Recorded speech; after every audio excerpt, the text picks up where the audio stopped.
नमस्कार, मानस मिश्रा और news India में आप सभी का बहुत बहुत स्वागत करता हूं। सुप्रीम कोर्ट के सेकुलरवाद का सबसे बड़ा कच्चा चिट्ठा सामने आया है, क्योंकि जो फैसले लिए गए उस पर सबसे बड़ा स्ट्रिंग है। आप पूरी वीडियो देखिएगा और वीडियो देखने के बाद अगर पसंद आए तब लाइक करिएगा, और उस पर भी आपको राय प्रतिक्रिया देने का मन करे तब जाकर के अपनी राय प्रतिक्रिया दीजिएगा, क्योंकि ये हमारे सुप्रीम कोर्ट का है असली सच। मुख्य न्यायाधीश जो सभी धर्मों का सम्मान करते हैं, लेकिन उनमें से केवल एक ही का मजाक उड़ाते हैं, क्योंकि उन्हें भी पता है कि अगर उन्होंने किसी मुस्लिम पीड़ित जो है को जो क्षतिग्रस्त मस्जिद के पुनर्निर्माण की गुहार लगा रहा है, ताना मारा होता कि जाओ अपने अल्लाह से कुछ करने के लिए कहो, तो संभावना है कि उसका भी वही हश्र होता जो विष्णु की मूर्ति का हुआ, यानी खंडित कर देता। यह मेरे शब्द नहीं है, सोशल मीडिया पर प्रूफ है। कन्हैया लाल हत्याकांड सिर्फ तन से जुड़ा गैंग।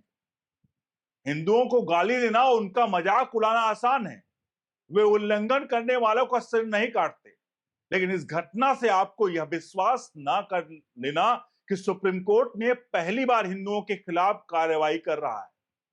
मैं आपको स्पष्ट उदाहरण देता हूं जहां सुप्रीम कोर्ट ने हिंदुओं के खिलाफ खुलेआम भेदभाव को नजरअंदाज करने के साथ साथ उसकी निगरानी भी की है, जिससे न केवल हिंदुओं में आक्रोश फैला, बल्कि इस देश में धार्मिक युद्धों की संभावना भी पैदा हुई।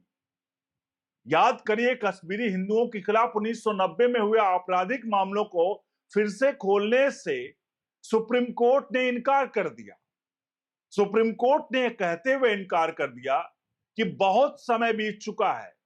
यह तब हुआ, ध्यान दीजिएगा, यह तब हुआ जब उसी वक्त सुप्रीम कोर्ट ने 1984 के सिखों के खिलाफ आपराधिक मामलों की जांच के लिए विशेष जांच दल एसआईटी का गठन किया था, जो कश्मीरी हिंदू नरसंहार से 6 साल पहले हुआ था। अगर ये हिंदुओं में आक्रोश पैदा नहीं कर रहा है और धार्मिक युद्धों को भड़का नहीं रहा है, तो दूसरा क्या है? और दूसरा मुद्दा आपको बता दें, वक्फ एक्ट। 30 सालों तक सुप्रीम कोर्ट ने कभी भी किसी ऐसे अधिनियम को गैर कानूनी नहीं पाया जैसे वक्फ एक्ट, जिसने मुसलमानों को किसी भी संपत्ति पर अपना दावा करने की शक्ति दी हो, जिससे उन्हें किसी भी मस्जिद वाली जमीन पर कब्जा करने की अनुमति मिली हो, जिससे मुसलमानों को पिछले 10 सालों में 20 लाख एकड़ जमीन हड़पने का मौका हो। अगर ये हिंदुओं में आक्रोश पैदा नहीं कर रहा है और धार्मिक मुद्दों को युद्ध नहीं भड़का रहा है, तो दूसरा क्या है? तीसरा, मंदिरों पर राज्य का नियंत्रण। जबकि राज्य धर्मनिरपेक्ष कैसे हो सकता है, बताइए? और साथ ही केवल हिंदू पूजा स्थलों को कैसे नियंत्रित कर सकते हैं?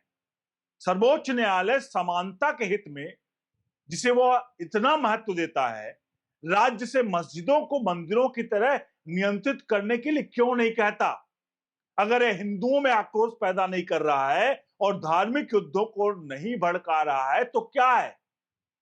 अब बात करें आरटीई, आरटी यानी राइट टू एजुकेशन की।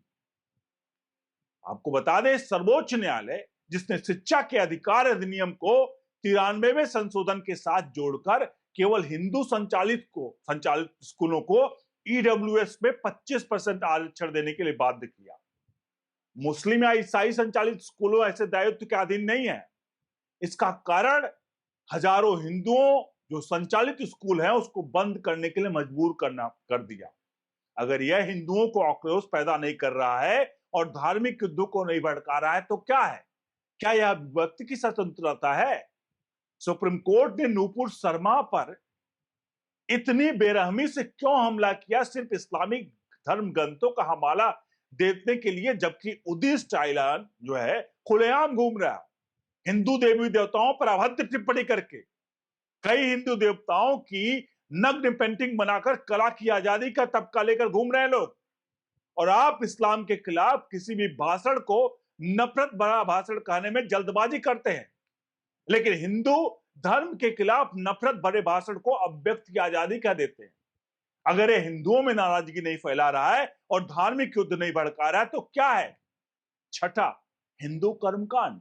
हिंदुओं के लिए पशु बलि प्रतिबंधित है, लेकिन मुसलमानों के लिए हलाल की अनुमति है।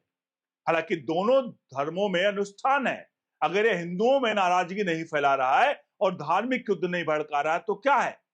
सातवां, पूजा स्थल अधिनियम यानी वर्शिप एक्ट।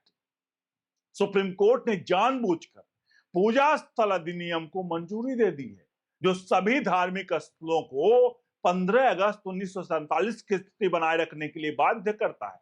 हजारों ऐतिहासिक स्थलों को अब कभी भी संबोधित नहीं किया जा सकता। यद्यपि लोकतंत्र में ऐतिहासिक अन्याय को ठीक करने के लिए कानूनी उपाय से इनकार नहीं किया जा सकता।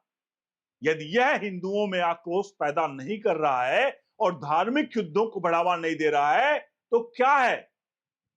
और आठवां, सबरीमाला फैसला क्या है?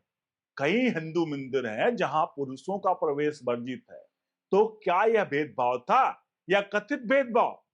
इस बीच कैथोलिक महिलाएं पुजारी नहीं बन सकती हैं, मुस्लिम महिलाएं मस्जिद के गर्भगृह में प्रवेश नहीं कर सकती हैं, क्या कम उम्र में शादी कर सकते हैं? सर्वोच्च न्यायालय केवल हिंदू धर्म से भेदभाव हटाता है, इस्लाम है, इस्लाम धर्म से नहीं। यदि यह हिंदुओं में आक्रोश पैदा नहीं कर रहा है और धार्मिक युद्धों को बढ़ावा नहीं दे रहा है तो क्या है? और नौवां बताएं आपको क्या है? सीए विरोध। शाहीन बाग और सीए विरोधी जो था विरोध, जिसके परिणाम स्वरूप 2020 के भयानक दिल्ली दंगे हुए, नाकाबंदी और उसी घोर अवैधता के बारे में था, लेकिन सुप्रीम कोर्ट ने अवैधता को स्वीकार करने के बावजूद अवरोध हटाने के लिए मध्यस्थता का सहारा लिया। क्या सुप्रीम कोर्ट हर उस जगह पर मध्यस्थता की मांग करेगा जिसे वह अवैध कहता है? हे प्रभुओं, हे अनंत, आपको इंसान होना चाहिए। जज साहब लोग भगवान नहीं, आपको कलम पकड़नी चाहिए, आपको सम्मान अर्जित करना चाहिए, बल्कि मांगना नहीं चाहिए। आपको कानून का पालन करना चाहिए, भावनाओं का नहीं। जहां हर धर्म को आप एक समान रूप से देखिए, हिंदू धर्म हो तो उसके लिए अलग और मुस्लिम हो तो उसके लिए अलग। आखिरकार ये कौन से कानून में लिखा हुआ है? जब हम सेकुलरवाद की बात करते हैं, सेकुलरिज्म मतलब सर्व धर्म संपन्न, सब धर्म समान, तो आखिरकार आप एक धर्म के लिए जहां बहुसंख्यक है उनके खिलाफ इस प्रकार से बातें, इस प्रकार के फैसले आएंगे।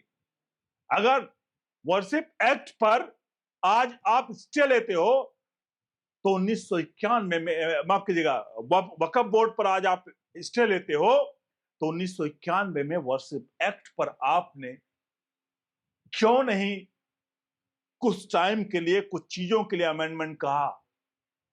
जो जिसकी संपत्तियां उसको अवैध तरीके से अर्जित कर ली गई तो उसको वापस नहीं लिया जाना चाहिए, चाहे वो धर्म हो चाहे प्रॉपर्टी हो।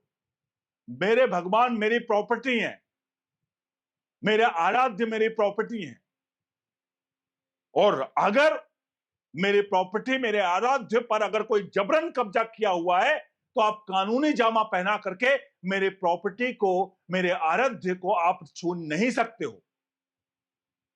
ये सवाल है जो सोशल मीडिया से उठ रहे थे, मैंने उन चीजों को आपके सामने लाकर रखा है।